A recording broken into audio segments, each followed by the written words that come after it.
Well, what's going on, everybody? It's Dominic with PowerSlap News, and joining me again is Duane the Iron Giant Crespo. Duane, how's it going, man? It's going good, man. It's always nice to talk to you, dude. Always nice to talk to you. I've been watching your Instagram since PowerSlap 2. You've been busy, man, running a little bit of a fight camp out there. Tell me about that. Yeah, so a couple of the upcoming PowerSlap fighters, they asked me for my advice and help and to coach them. And so, like, the plan was to travel to everyone individually and teach them, but that was going to cost me some money, so I didn't do it that. I just picked one spot and told people, hey, show up if you want to, understand if you don't. And Well, so they did, and it ended up being a pretty cool experience. the setup looked good. I saw you were doing some stuff that was kind of out of the box. You had Austin lifting stones. Like, is that was that part Yeah. of like your specific PowerSlap training, or did Austin see a rock and he's like, I'm picking it up? What's cool is so I had a gym out there, Iron Life Athletics in Orlando, Florida, and they have MMA and strongman. So there's not a lot of strongman gyms in the world. So when you're there, you should use the equipment they have. They have some cool stuff. Mhm. So we were down there, and I just told people, hey, just have fun out here when you're like doing the workout part. So they had stones, they had kegs, circus dumbbells, all this weird stuff you don't see at regular gyms. So they're just trying it out for the first time. Did you have them throwing any discus? They didn't have any thrown there, but basically we just worked on a lot of different techniques that they're not used to. So I just gave them a different look. Well, Like I saw the they were footage. surprised that there's more. Yep. Sorry, I saw the footage. It looked good, and the people I spoke to really showed like a lot of interest. They're like, "Man, I want to get on that next list. I want to come out there." You going to be doing this as a regular thing? Do you feel like more of a coaching role than like for you, or are you always just going to compete? I'm gonna compete till I can't. So I'm definitely gonna compete till I can. Especially like I'm on top right now, so I Hmm. can't just be like, I'm gonna stop. Like nah. So I'm definitely gonna compete till I can't no more. But I am gonna coach. I like coaching. Uh, Obviously, when I retire from the sport, I'll coach full time. Hmm. But it does not hurt me to do a couple camps here or there, a couple seminars here or there to teach the new people. Because I want to grow the sport. I want everyone that walks into Power Slap to be a tough fight. Hmm. I don't want any easy fights. I want it to always be as difficult as possible. So Yeah, if for I can sure. help that, Well, I think you have a lot of experience to pass on. Something specifically relating to your experience that I want to talk to you about, and this is something I didn't notice. And I guess this isn't I'm not a competitor up on stage, so I didn't catch this. But I watched your fight on Wednesday, the Power Slap 2-1, and I watched it live with Brian. And Brian pointed out to me, as soon as you got hit, you're looking at the ref and you're saying recovered recovered. Was that like did you have that planned or were you like, oh, just you're fine? yeah. So I had it planned out. Uh, If I could. So like I'm not gonna ever recover before I can't.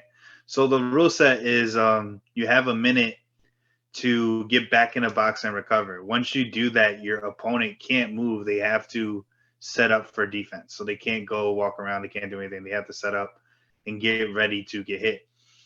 I knew I lost a coin toss, and that could be big in the judges' eyes. So I really wanted to make sure the first round was like a complete one side. Like so you knew clear as day who won the first round. Um, So once I took the hit and I realized that I was gonna be fine, I was like, all right, we're just gonna go right now, recover. We don't need more time. Have them set up. That round is my round. I won the first round. well, I don't want to expose any hidden strategy here, but me and Brian were theorizing and we're sitting there going, you know what?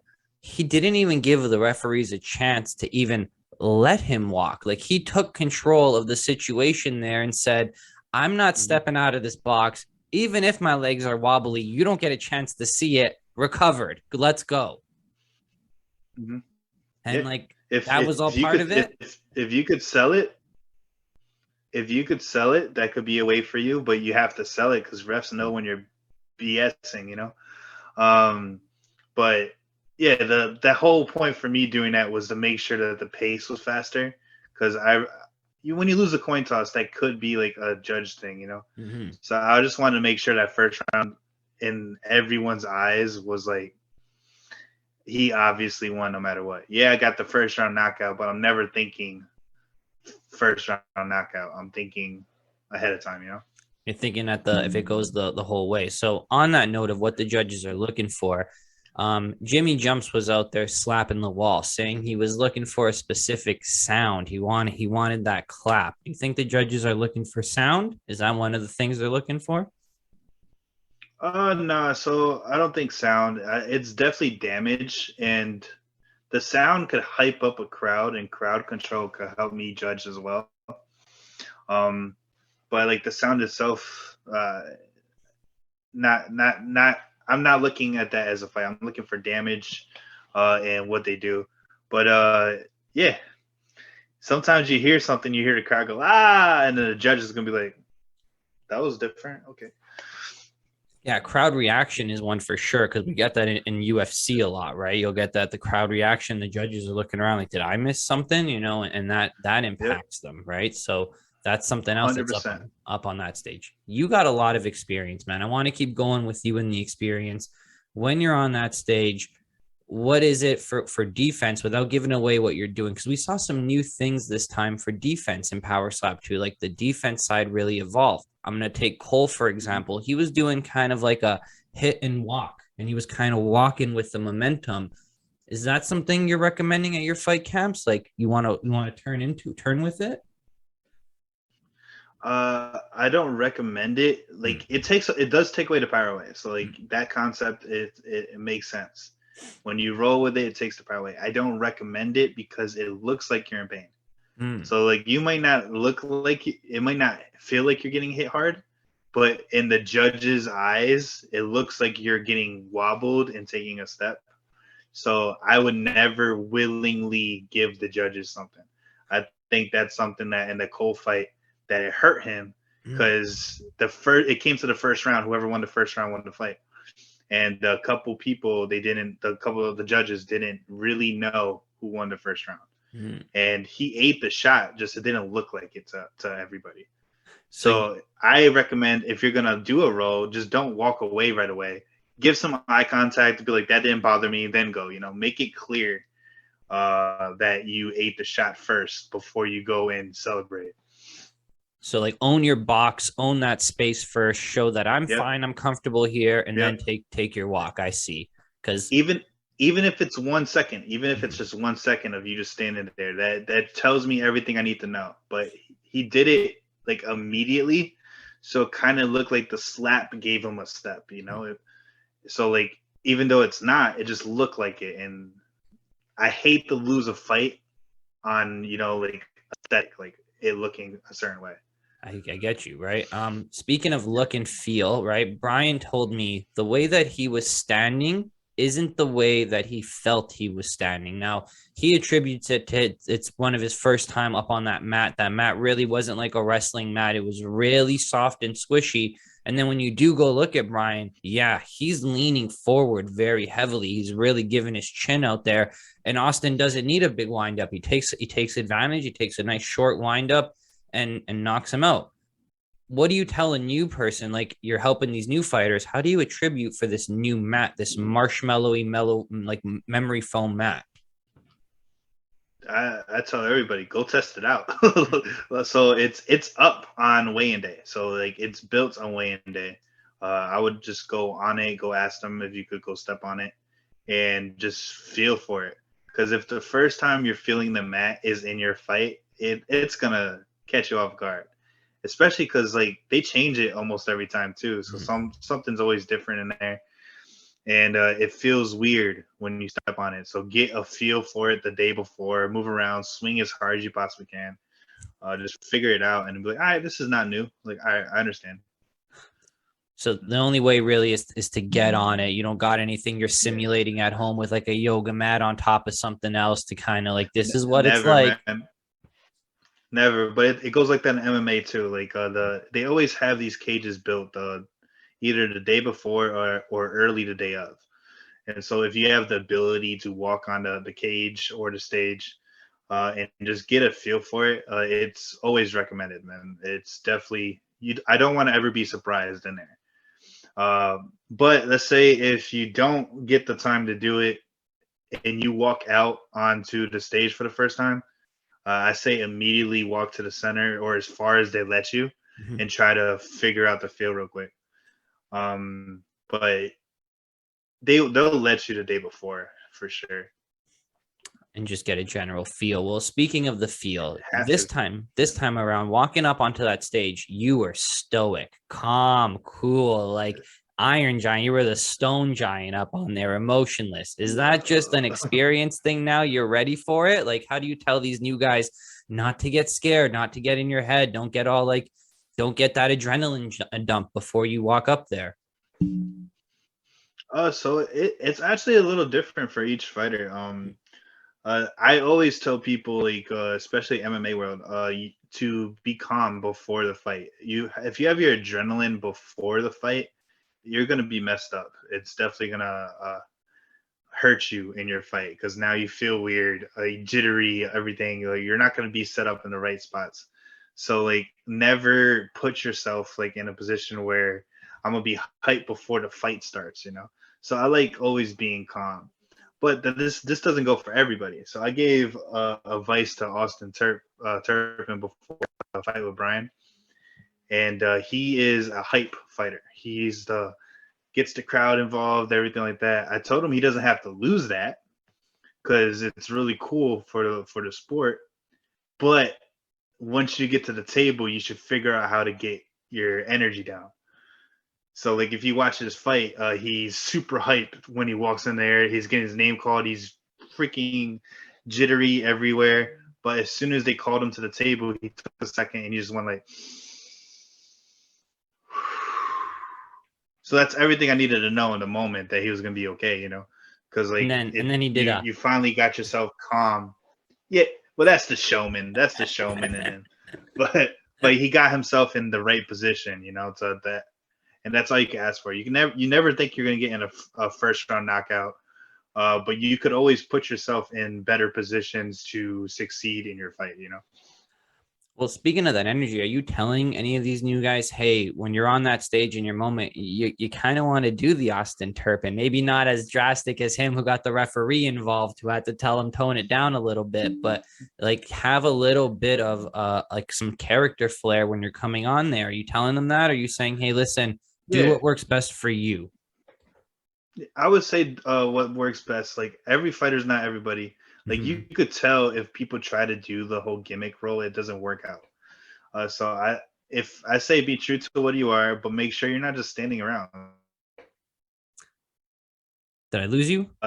This Oh, is no. it's a fight, whatever. I have my routine, so I do my routine. People always say like, why are you not super energetic? Like I have my routine for how I stay calm, and I like to keep it.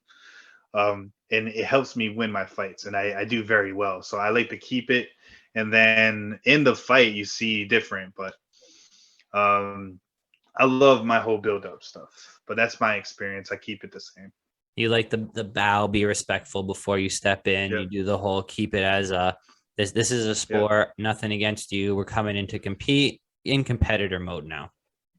Yep. For sure. But since you're talking about experience for this, I could tell you my whole game plan for the Cody Cox fight if you like. I could tell you the whole thing. Lay it on me. You had a 3 round, you had a different slap set up for all 3 rounds. So I knew that I'm the experienced guy and he's newer for the sport, and then I also knew that he knew he's facing me, one of the tougher competitors. So I know that when you're facing a tough guy, it's in your head a lot. It definitely is like, oh my god, this is gonna be a good fight. This is gonna be tough. It's gonna be whatever. So that stuff could build up a lot. So my corner for this fight was Rob Trujillo, and me and him both have a lot of MMA corner experience. So we're very, very experienced when it comes to cornering people, when it comes to fights. And so we walked out together, and usually in the fight world, before you go to the ref, you say bye to your coach, and then you go back to the ref. And a lot of new guys don't know that. But so we do this, and the music's playing. The music is good. It's playing or whatever. I talk to Rob. We're right next to each other, and I just like, hey, I'm just gonna sit here for a minute. We're just gonna have the music play so he could think on the stage by himself for a little bit longer.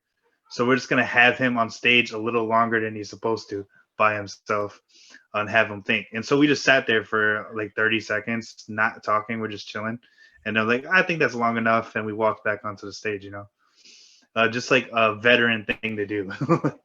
So are you doing that? I'm just trying to theorize here. I'm trying to get in your head now. Are you doing that in the hopes that he starts to feel uncomfortable, or he gets that adrenaline jump because he was all hyped up, and now all of a sudden 30 seconds he's back down. Now he's not going to get back to where he was. Like, which one is it? All of the above, or you just kind of rolling the dice and hoping All of one of the those? above. Yeah.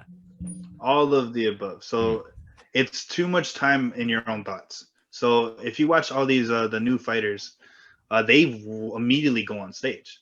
They walk out. They go to the ref immediately. They go up to the stage, and they've only walked out for what, 10 seconds. So like the fight is gonna start soon. I'm using the time to calm myself down. I'm using the time to get water. My last little thoughts with the coach. Hey, what was our last talking point? Okay, cool. We're gonna stay here, do this. Hey, I'm not coming back after the first round. Yep, perfect. That all that, but then he has to wait for me to go onto the stage. So he is in there thinking of, okay, the music's good. Okay. Oh, look who's in the crowd. Like, he's no longer thinking of the fight, because I made him a little more uncomfortable on the stage by just waiting like 5 seconds, waiting 10 seconds. And then when I get on there, I do my thing.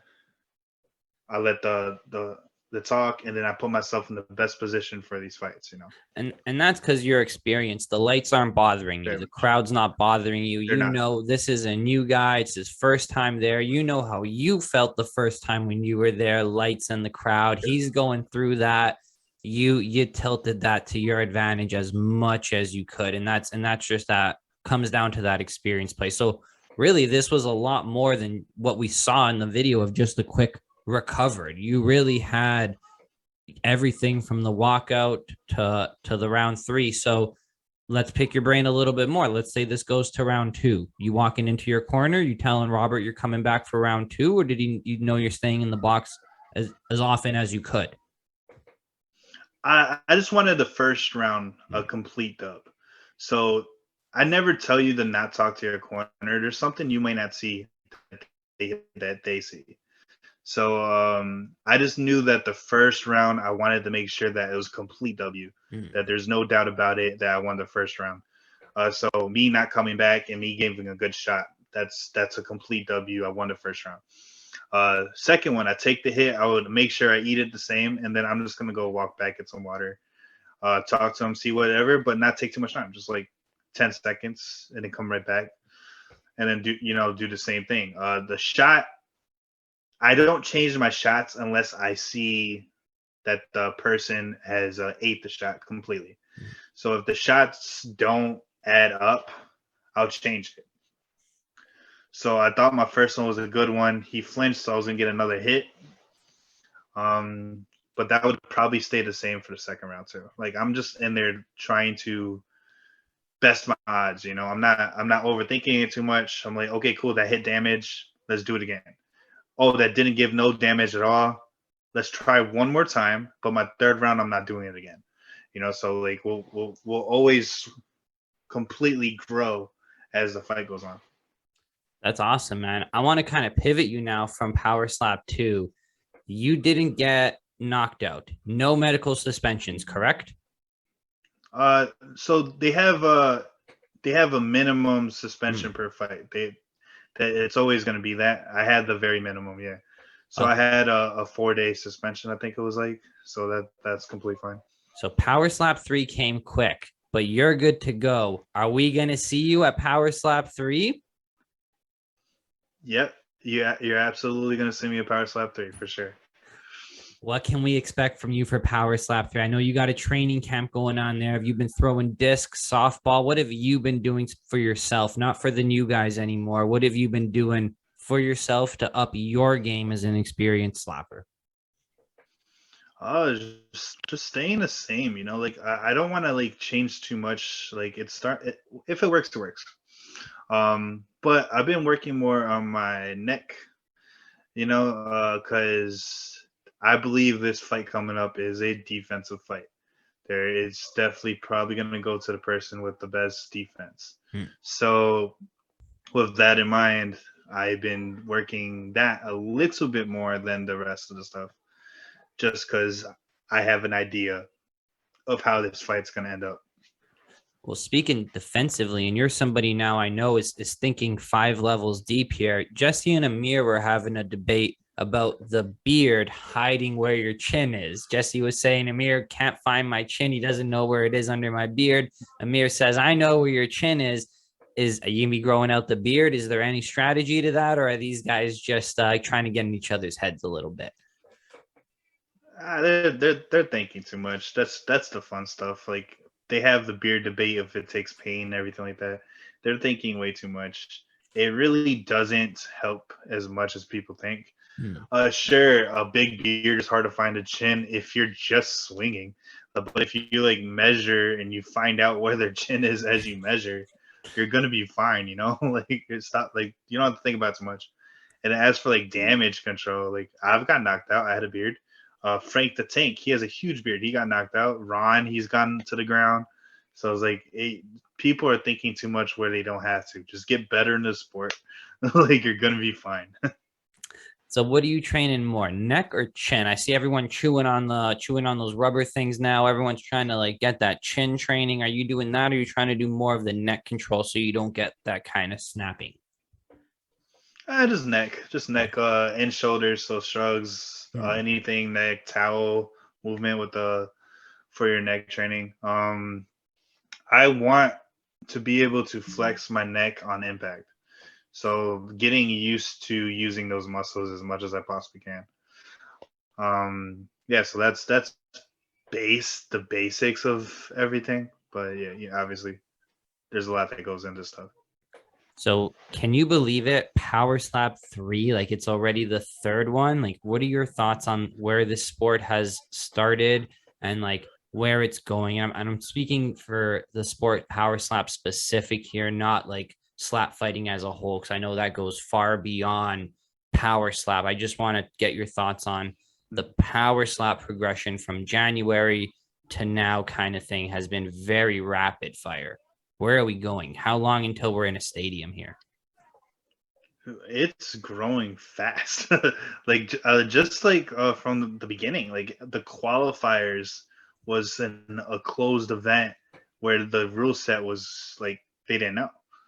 And now we have a rule set that I like. I like the rule set. I would say I'm proud of it.